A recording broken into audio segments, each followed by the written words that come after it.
శ్రీమాత్రే నమః. సద్గురు జ్యోతిష్యాలయం నుండి 2026 జూన్ నెల 22వ తారీఖు నుండి 28వ తారీఖు వరకు ఈ వారం రాశి ఫలితాలు ఎలా ఉన్నాయి?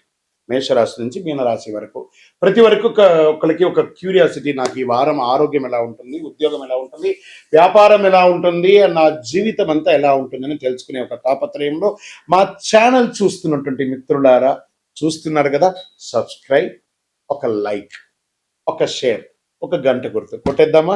రైట్. ఇక వ్యవహారానికి వెళ్ళేటప్పటికీ ఈ వారం అంతా కూడా గ్రహాలు ఎలా ఉన్నాయి, ఫస్ట్ గ్రహాల యొక్క స్థితిని బట్టే కదా ఈ వారం అంతా ఎలా ఉంటుందో చెప్తాము. గురు భగవానుడు కర్కాటకంలో ఉచ్చ స్థితిలో ఉన్నాడు, అద్భుతాన్ని ఇస్తున్నాడు. శని మీనరాశిలో వక్రగతిలో ప్రభావం చేస్తున్నాడు. కుజుడు సింహరాశిలో ఉండడం వల్ల ధైర్యం, రాజకీయ నాయకత్వ అంశాలు జరపబడుతున్నాయి. రాహు కుంభంలో, కేతు సింహంలో ప్రభావం చెబుతున్నారు. ఇవన్నీ కూడా చంద్రగ్రహ రాశి ప్రకారంగా చూస్తున్నాం. జాతకం పడుతున్న వర్షానికి ఒక గొడుగు మాత్రమే, కానీ జాతకం జీవితం కాదు.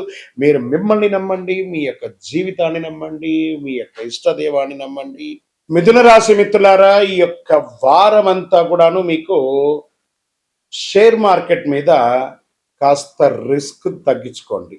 స్వల్పకాల ట్రేడింగ్ జాగ్రత్త అవసరం. ఎత్తగానే ట్రేడింగ్ గురించి చెప్తున్నాను, జాగ్రత్త. వ్యాపారస్తులకి మిశ్రమమైనటువంటి ఫలితాలు కనబడుతున్నాయి. పెట్టుబడులు పెట్టినప్పుడు చాలా జాగ్రత్త. మీ యొక్క డెట్స్ అంతా కూడా మీకు ప్రెషర్స్ వచ్చే అవకాశాలు ఉంటాయి. లోన్ ద్వారా కానీ, చిట్ ఫండ్ ద్వారా కానీ, ఈఎంఐస్ కానీ చాలా ప్రెషర్ వస్తుంది. ఆర్థికంగా కొంచెం మీరు డిస్టర్బ్ అయ్యే వారంగా కూడా ఈ వారం చెప్పొచ్చు అని కూడా చెప్పొచ్చు. ఉద్యోగస్తులకి పెండింగ్ పనులు పూర్తి అవుతాయి. సర్వీస్ సెక్టర్ వారికి ఉన్నతాధికారులు ప్రశంసలు పొందే అవకాశాలు వార ద్వితీయంలో కనబడుతున్నాయి. కోర్టు వ్యవహారాలు, పాత వివాదాలు పరిష్కారానికి వస్తాయి. కాస్త డిస్కషన్ ద్వారా క్లియర్ అవుతాయి. రియల్ ఎస్టేట్ ప్లాట్ లేదా ఇల్లు కొనుగోలు ఆలోచనలు కాస్త పోస్ట్పోన్ చేయండి. రాజకీయ నాయకులకి పార్టీలో గుర్తింపు పెరుగుతుంది. సమాజంలో తిరిగేటప్పుడు కాస్త జాగ్రత్తగా ఉంటే మంచిది. సినిమా, టీవీ కళాకారులకి అవకాశాలు కొడికి ఆడిషన్స్ పురోగతి పొందే అవకాశాలు బాగా కనబడుతున్నాయి. విదేశీయ ఉద్యోగం, విదేశీయ చదువు కోసం ఇంటర్వ్యూలు, వీసా ప్రక్రియలు మిశ్రమ ఫలితాన్ని అందిస్తున్నాయి. కుటుంబ సభ్యుల మధ్య చిన్న అపార్థాలు తొలగి సఖ్యత పెరుగుతుంది. ప్రేమికులకి ఒక అనుకూలమైనటువంటి వారం కూడా చెప్పచ్చు.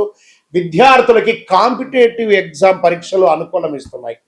ఆరోగ్యం పట్ల చాలా జాగ్రత్త వహించవలసినటువంటి ఈ వారం అని కూడా చెప్పచ్చు. ఒక మాస్టర్ చెకప్ కూడా చేసుకుంటే మంచిది. వ్యవసాయదారులకి కాస్త పత్తి, మిర్చి రైతులకి లాభదాయకంగా ఉందని కూడా చెప్పచ్చు.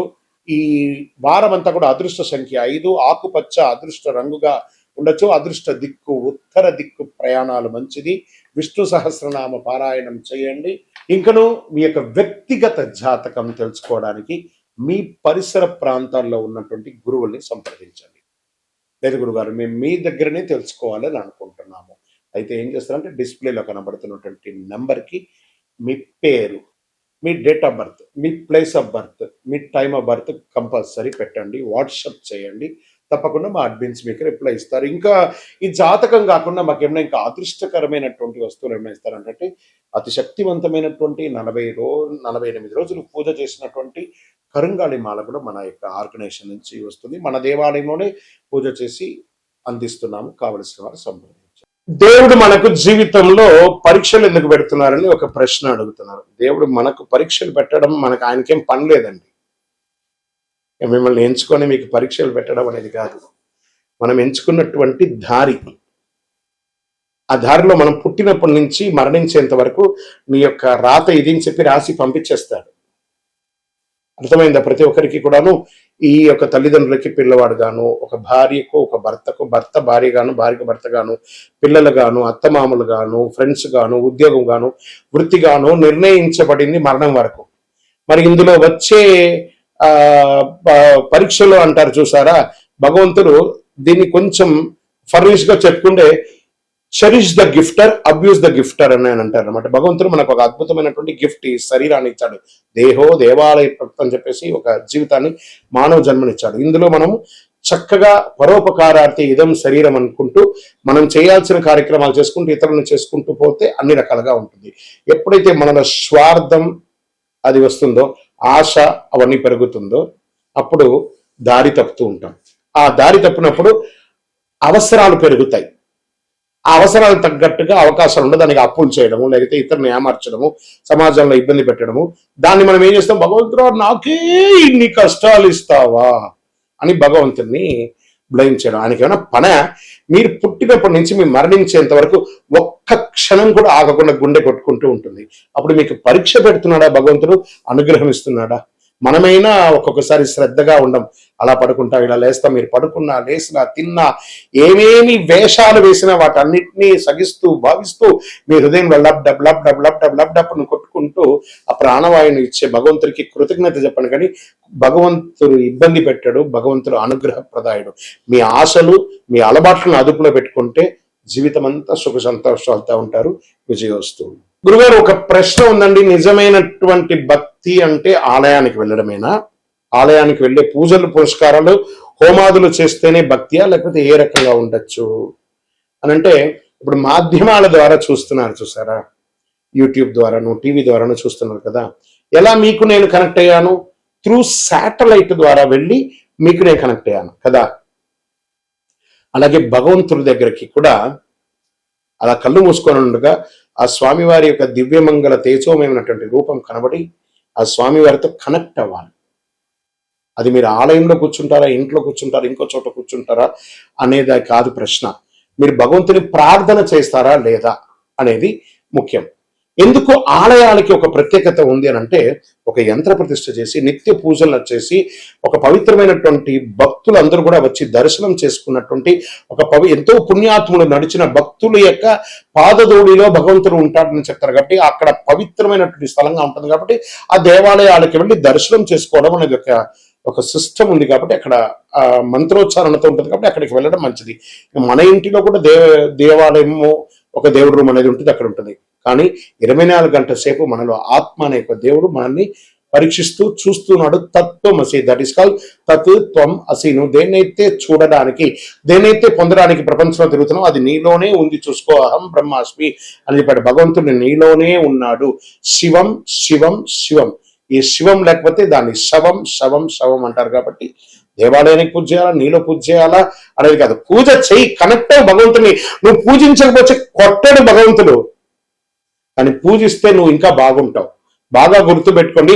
ఆర్గ్యూ చేయడం వల్ల మనం బాగుంటామా, నెగిటివ్ అవుతామా అని అంటే, ఆర్గ్యూ చేయడం వల్ల నెగిటివ్స్ వస్తుంది. కానీ నువ్వు ఆర్గ్యూ చేయకుండా సైలెంట్ గా ఉంటే బాగా అయిపోతామంటే బాగా అయిపోమట, కానీ నెగిటివ్ అనేది తగ్గిపోతుంది. చాలదా? అదే భగవంతుడు. దేవాలయానికి వెళ్ళడం, మనం చేయడం అనేది కర్మ ఫలితం తప్పకుండా మనల్ని చేరుతుంది. అంటే కర్మ రిటర్న్స్ అంటారు చూసారా. అవును, ఎదుటి వాళ్ళకి ద్రోహం చేయాలి అని అనుకుంటే ఇక్కడ చూడండి, చెయ్యి నేను ఇలా పెట్టాను, నేను నిన్ను ఇలా ఇబ్బంది పెడుతున్నాను అని ఒకటి చెయ్యి అక్కడ చూపిస్తుంది. ఇక్కడ 1, 2, 3 వేళ్ళు నిన్ను చూపిస్తుంది. పైన భగవంతుడు చూస్తున్నాడు. 3 వేలు సమాజం నిన్ను చూస్తుంది, భగవంతుడు పైన చూస్తున్నాడు. కానీ నువ్వు చూపే వేలు ఒకటే అనమాట. అఫ్ కోర్స్ నువ్వు ఎవరికైనా చెడు చేస్తే 4 రకాలైనటువంటి చెడు నీకు రిటర్న్ ఖచ్చితంగా వస్తుంది. నువ్వు మంచి చెయ్యకపోయినా పర్లేదు, కానీ చెడు చేయకుండా ఉండు. అదే ఇతరులకు చేసే సమాజంలో ఒక మంచి విశేషం. అందుకే కర్మ రిటర్న్స్, విజయోస్తు. కృష్ణుడు మహాభారతంలో యుద్ధాన్ని ఎందుకు ఆపలేదు? ఇక్కడ మీకు మంచి ప్రశ్న. ఆయన కూడా, కృష్ణుడు కూడా యుద్ధం చేయమని చెప్పలేదు. మీరు బాగా గుర్తుపెట్టుకోవాలి. రథసారథిగా అర్జునుడికి పార్థసారథిగా కూర్చున్నాడు ఆయన. ఈయన పోయి యుద్ధం చేయడ కర్మణ్యేవా నివాసస్తే మాపడే సుఖదాసన. ఈయన ఏం చెప్పాడు? మనమందరూ కూడా 732 శ్లోకాలు ఉన్నటువంటి భగవద్గీతను శ్రీకృష్ణుల వారే మనకు అందించారు. కొన్ని అధ్యాయాల వరకు ఆ అర్జునుడు ఆయన ఒక రైడర్ లాగా చూశాడు, ఒక సారథి లాగా, ఒక డ్రైవర్ లాగా చూశాడు. అప్పటి వరకు నేను క్షత్రియుడిని, నేను ధర్మరాజు యొక్క తమ్ముడిని, పంచపాండవుల ఒకడిని అనే ఒక ప్రౌడ్ తోనే ఆ అర్జునుడు ఉంటూ ఉంటాడు. ఆ యొక్క 11వ అధ్యాయాన్ని చెప్పేటప్పుడు విశ్వరూప అవతారం ఒకటి వస్తుంది. ఆ అధ్యాయంలో స్వామివారు విశ్వరూపం ధరించి అర్జునుడికి దర్శనం ఇస్తాడు. దర్శనం ఇచ్చి అప్పటి నుంచి అర్జునుడి యొక్క బాడీ లాంగ్వేజ్ మారిపోతుంది. ఎందుకంటే స్వామి ఎటు తల ఎత్తినా స్వామివారు కనబడట్లేదట. అంటే అంతటి మహానుభావుడికి యుద్ధం ఒక లెక్కన కాదు కదా. ఎంటైర్ భగవద్గీతలు ఎక్కడ కూడా యుద్ధం గురించి చెప్పలేదు. స్వామివారు చెప్పినటువంటి ఆ 700 శ్లోకాల భగవద్గీతలో కూడా యుద్ధం గురించి మాట్లాడలేదండి, జీవితం గురించే మాట్లాడారు. శ్రీకృష్ణుడు జీవితాన్ని ఉపదేశించడానికే ఉన్నాడే కానీ యుద్ధం గురించి ఉపదేశించడానికి కాదు. మనం ఆనందంగా ఉంటే శ్రీకృష్ణుడు ప్రేమగా కనబడతాడు, మనం కొంచెం మాలిన్యంగా ఉంటే అది యుద్ధ వాతావరణంగా కనపడుతుంది. మన యొక్క బుద్ధిలోని మంచి చెడు రెండు ఉంది కాబట్టి ఆ మంచి చెడుని ఎదిగి నువ్వు ముందుకు వెళ్ళు అని భగవద్గీతలో యొక్క సారాంశంగా శ్రీకృష్ణుడు చెప్పారు. కాబట్టి అందుకే శ్రీకృష్ణుడు యుద్ధం చేయమని చెప్పలేదు, అధర్మాన్ని మాత్రం జయించమన్నాడు కానీ యుద్ధం చేయమనలేదు. భయభక్తులతో ఉండాలి అన్నారు. భక్తి ఉంటే భయం ఎందుకు ఉండాలంటే భయభక్తులతో ఉండాలి. అక్కడ ఎదుటి కూర్చున్నది మనం ఒకళ్ళమే, ఈ ప్రపంచాన్ని ఏలే అఖిలాండ కోటి బ్రహ్మాండ నాయకుడు అక్కడ కూర్చున్నాడు ఎదురుగుండా. ఆయన చూసినప్పటికీ భయభక్తి ఉండాలి. దేవుని చూసినప్పుడు ఆ భయం ఉండాలి, భక్తి ఉండాలి. ఆ ఒక దేవుడు కనబడని ఒక గొప్ప శక్తిగా అక్కడ కూర్చున్నాడు. దైవం మానుష రూపేణ. అది ఎలా కనబడుతున్నాడు? తల్లిదండ్రిగా, గురువులుగా, సమాజంలో పెద్దవాళ్ళుగా, అర్చకులుగా, ఆరాధులుగా ఉన్న వాళ్ళని అందరినీ కూడా ఒక ప్రేమగా చూస్తే సాక్షాత్ భగవంతుని చూసినట్టుగా ఆ భయభక్తితో ఉండాలి అని అంటారు. ఆఖరికి మనకు విద్య నేర్పించిన టీచర్ దగ్గర కూడా భయభక్తులతో ఉండాలి. అదే దేవుడికి ఇచ్చే మన మర్యాద, విజయవస్తు. మనిషి యొక్క గొప్పతనం ధనంలో ఉంటుందా, ధర్మంలో ఉంటుందా అంటే పరోపకారార్థే ఇదం శరీరం. ఇతరులు బాగుండాలని ఎవరైతే కోరుకుంటారో వాళ్ళే దేవుళ్ళు. మంచి గుణం వాళ్ళ దగ్గరే ఉంటుంది. డబ్బులు సంపాదించాలి, డబ్బులు అవసరం ఉంది. ఆ డబ్బులు క్షేత్రస్థాయిని పెంచే విధంగా ఉండాలి కానీ క్షేత్రాన్ని నాశనం చేసే వాళ్ళ దగ్గర ఉండకూడదని చెప్తారు. కాబట్టి మంచితనంతో ఉన్న వాళ్ళు అందరూ క్షేమంగా ఉండాలి మనస్ఫూర్తిగా కోరుకుంటారు. విజయవస్తు.